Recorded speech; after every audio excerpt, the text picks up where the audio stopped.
능인선언 가정법회. 안녕하십니까. 이제 벌써 한 해 마무리가 지어질 시점입니다. 뒷산에 올라가니까 푸른 잎새가 이제 점점 낙엽 질 준비를 하고 있습니다. 낙엽이 떨어지는 것을 보면서 느끼는 게 뭐냐면 대자연은 전부가 다 순리에 따르죠.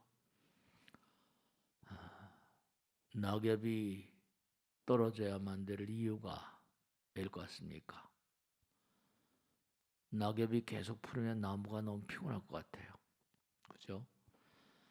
나무도 한 해 내내 계속 태양을 받고 땅에서 끌어올리고 물길 영양분을 끌어올리면서 모든 수목들이 마찬가지죠. 일을 열심히 올해는 또 코로나니 무슨 뭐 여러 가지 환경의 악조건, 특히 비도 많이 오고요. 대자연이 많이 힘들었을 것 같습니다. 사람들도 물론 힘들었지만요. 그 내년을 위해서 이제 또 동면의 시간으로 그렇게 접어들어야 될 것 같습니다. 사람들도 이제 한 해를 마무리 짓는 그런 그 마음의 자세를 갖춰야 될 그런 시점에 와 있습니다. 올해는 코로나 때문에 하도 많이 그렇게 스케줄이 변해서 달력을 보기가 두렵기도 합니다. 뭐 죄다 취소, 뭐 죄다 그냥 변경 뭐 하니까. 네, 저는 그런 생각을 하고 있습니다. 뭐냐면 우리가 이 땅을 살면서 저도 이제 30대 때 이제 강남에 와서 70대가 넘어가는데요. 예전하고 너무나 달라진 그런 그 세시 풍속이랄까요? 너무나 달라진 그런 그 문화 현상이 있다고 한다면 과거에는 3, 40년 전에는 그래도 말이죠. 제가 어렸을 때도 마찬가지예요. 누가 돌아가시면 동네에서 말이죠. 가족들에게 쭈르니 전부 다 돌아가신 분들을 둘러싸고 그렇게 한 해 아니 일생의 어떤 그런 정원을 구하는 모습들을 쭉 이렇게 목도하고 했었거든요. 그 부처님 말씀대로 그런 말씀하셨잖아요. 네 아비 어미의 죽음을 놓고 죽음을 놓고 너도 영혼을 공부하도록 해라. 아비 어미가 우리에게 죽음을 가르치는 태어남을 우리에게 선물하는 그런 그 존재라고 한다면 또 죽음을 가리키는 그런 그 선생님이기도 하시고 죽음의 선배죠. 그 사람들이 그런 그런 광경을 보면서 죽음에 대한 공부가 그래도 뭔가 집집마다 의례가 벌어지면서 제사를 지내면서 뭔가 죽음에 대한 공부를 투철히 그렇게 했던 기억이 납니다. 제가 강남에 왔을 때만 하더라도 네. 근데 요즘 들어서는 첫째는 뭐냐? 죄다 병원에서 돌아가시니까 죽음을 잘 목도할 기회도 별로 없습니다. 돌아가시면 그저 병원에서 또 이제 요양원으로 많이 모시잖아요. 그 아비 어미가 죽음의 스승의 노릇을 제대로 못합니다. 그러니까 죽음에 대한 공부를 제대로 할 기회를 많이 놓치고 있는 거죠. 대자연은 전부 다 순리 따라 돌아가는 것이고 우리 인간도 이제 한 해가 이제 마무리 정하는 이 시점에서 그러니까 아주 중요한 게 뭐냐면 우리 이 땅에 와서 언젠간 다 떠나가야 되는데요. 누구나 필연적인 존재잖아요. 근데 죽긴 죽는데 언제 어디서 어떻게 그렇게 죽을지 모르는 존재들인데요. 사실 몽고하니 죽음을 제대로 우리가 공부할 때 삶이 삶이 나름대로 숭고해지거든요. 그렇죠? 의미로운 그런 삶일 때 의미로운 죽음이 나에게 그 선물되어질 수 있는데요. 요즘엔 뭐 죽음과 삶의 어떤 경계선 같은 것도 불분명한 게 그저 뭐 약물 처리를 하게 되면 예전엔 숨이 넘어가시면 숨이 넘어가셨다. 죽음을 의미했는데 요즘 뭐 뇌사라거나 뭐 여러 가지 말이죠. 또 무슨 노화의 종말 그래서 데이브 싱클레어 책을 보니까 노화는 하나의 뭐라? 죽음은 이른바 노화라는 건 하나의 질병이다 이래서 앞으로는 뭐라? 약을 약을 개발해서 약을 처방을 하면 죽음도 얼마든지 연장할 수 있다. 뭐 그런 얘기를 하고 있습니다. 참 뭔가 이 시대를 복받은 시대라고 해야 좋을지 어쩔지 한 해가 지나가는 그런 이 시점에서 여러 가지를 생각하게 됩니다.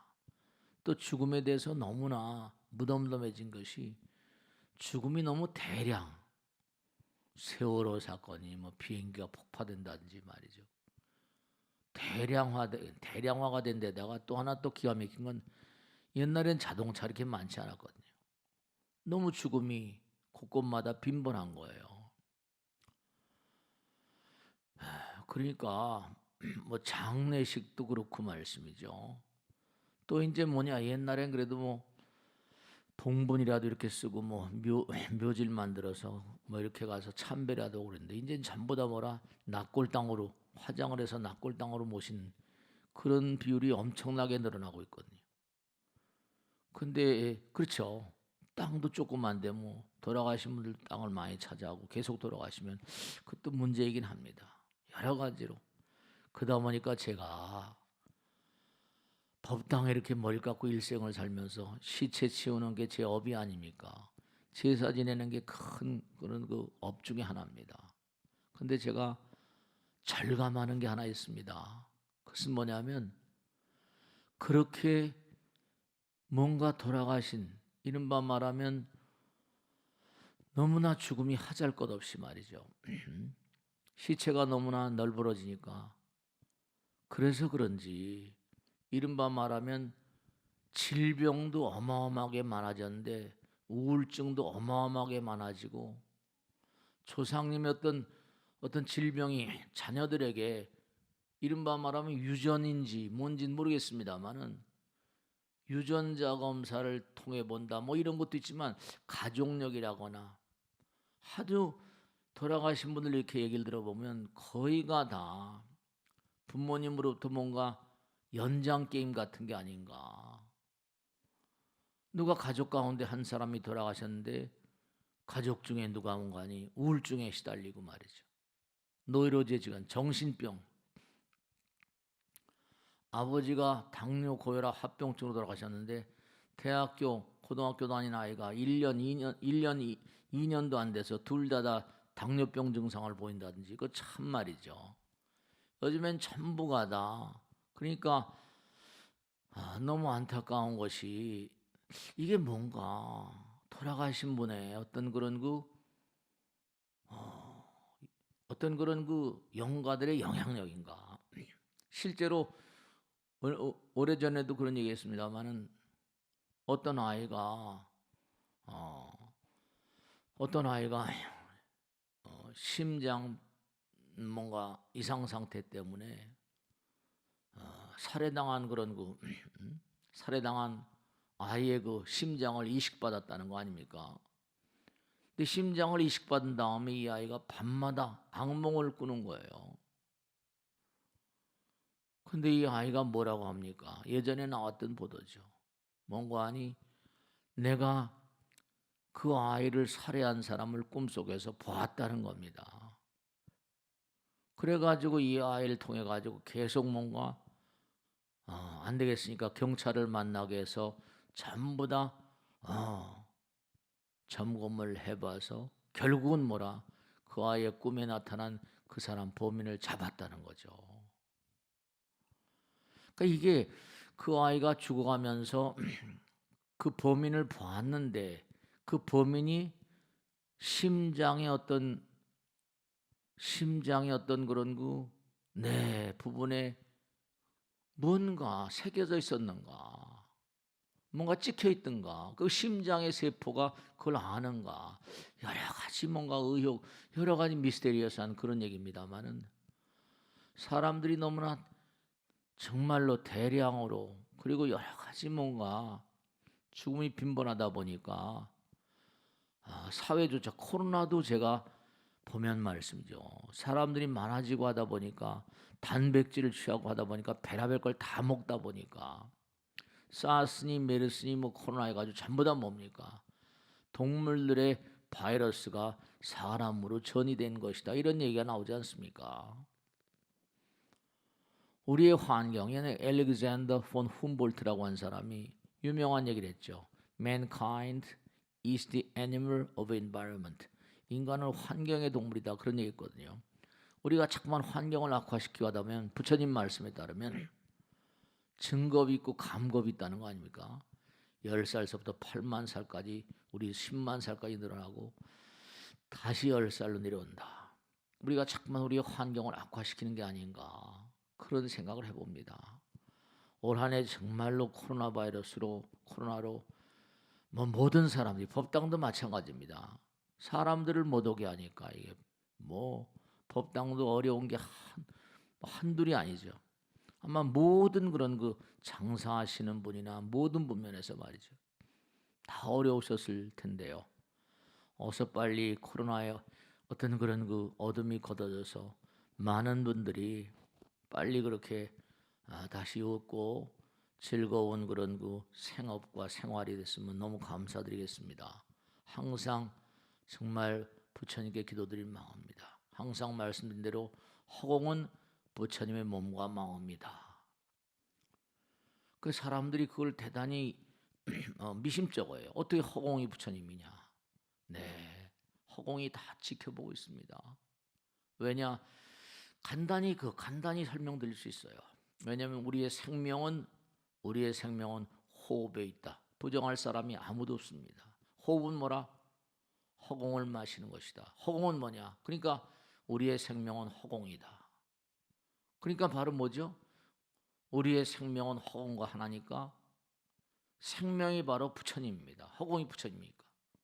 우리의 생명이 바로 부처님이다. 부처님께서 우리의 생명을 이렇게 이어주고 계시다. 호흡이 끊어지면 우린 꼼짝없는 거죠.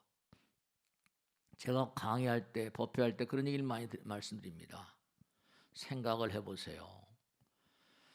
만약에 다이아몬드를 삼태기 같이 안겨주면서 뭔가 삼태기 같이 안겨주면서 내 생명과 바꾸자 이렇다고 한다면 그 생명과 다이아몬드를 바꾸시겠습니까? 네, 아무도 바꾸려고 들지 않을 겁니다. 아무도 바꾸려고 들지 않을 겁니다. 그러니까 우리의 생명은 부처님이고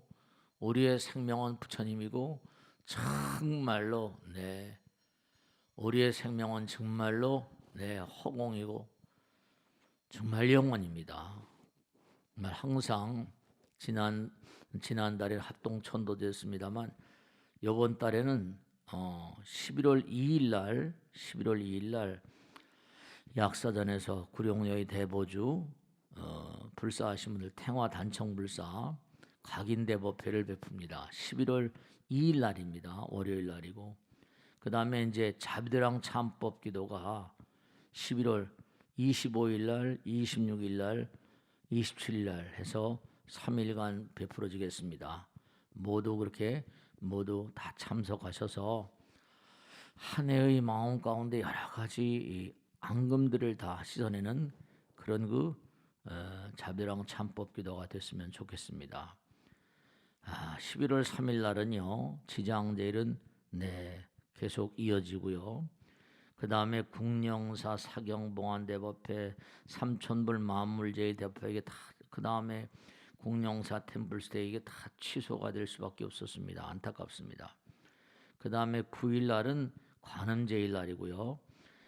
축의 백일도 회양 천도제는 이게 또 취소될 수밖에 없습니다.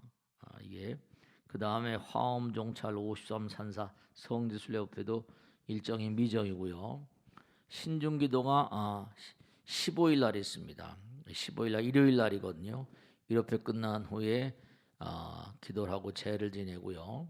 그 다음에 2일 날 산신기도가 16일 날 베풀어지겠습니다. 인등제일은 17일 날이고요. 그 다음에 이제 18일 날은 약찬계에 108독 정진기도가 있답니다. 수능 시험이 11월 19일 날이었는데 원래 12월 3일 날로 변경됐죠. 그 다음에 화성 신령산 산신기도 대법회하고 백만불기도 대법회는 전부 다 취소가 됐습니다. 대승보살계 수교회는 21일 날 계속 그냥 수계 대법회는 펼쳐질 것이고요. 7일 날. 그다음에 약사제일은 8일 날이고 약사제기도는 23일 날 계속되고 25, 26, 27은 자비랑 참법기도입니다. 그리고 미타제일이 보름날 있고 29일 날 미타기도는 16일 날입니다. 취소된 것도 많이 있지만 계속해서 법당의 행사가 펼쳐질 것은 그렇게 펼쳐지게 되겠습니다. 하나 마지막으로 당부드리고 싶은 것은 올해는 하여간에 연등도 그렇고 여러 가지 기도도 그렇고 여러 가지 어려운데요.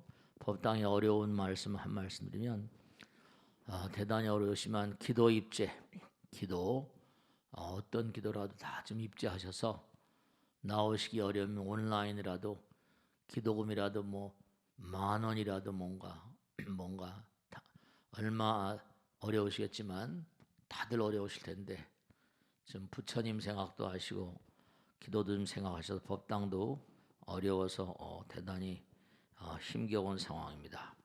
기도를 좀 입제하셔서 좀 어려움을 좀 이렇게 도와주시면 또 그것도 큰 공덕이 되시지 않을까 그런 생각을 합니다. 아까 말씀대로 11월, 12월 이제 날씨도 점점 이제 쓸쓸해지고 있습니다. 한 해가 이제 정리되는 그런 상황에서 아까 말씀대로 모든 낙엽은 몽고하니 지면서 내년을 그렇게 예비하고 준비하는 그렇죠. 나무들이 한 해 또 고생을 많이 했으니까요.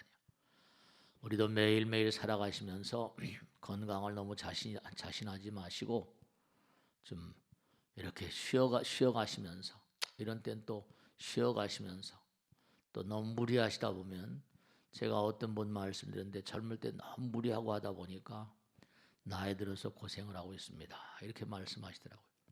건강에 무리가 가지 않도록. 왜냐하면 이 육신도 쇳덩어리 된 기 같은 그런 존재가 아닙니다. 너무 무리하시면 몸과 마음의 여러 가지로 문제가 야기될 수 있다. 그런 생각을 하시고 나이가 드니까 말씀이죠. 저도 이제 나이가 들고 하니까 몸을 면밀히 관찰하고 이렇게 보니까 말씀이죠. 나이가 드니까 당연히 내 노화라는 걸 피할래야 피할 수가 없습니다. 얼마나 가다가 멈출지는 알 수 없습니다만 부처님께 모든 걸 맡기고 사니까요. 다만 하나 꼭 말씀드리고 싶은 것은 소크라테스가 그랬다는 거 아닙니까? 약사발을 받으면서 말이죠. 그 참 플라톤의 책에 나오죠. 뭐라고 나옵니까? 나의 그 스승 소크라테스 선생님은 정말 장엄한 죽음. 내가 과연 그런 죽음을 맞이할 수 있을까? 그 확신이죠. 죽음에 대한 확신. 영혼에 대한 확신입니다.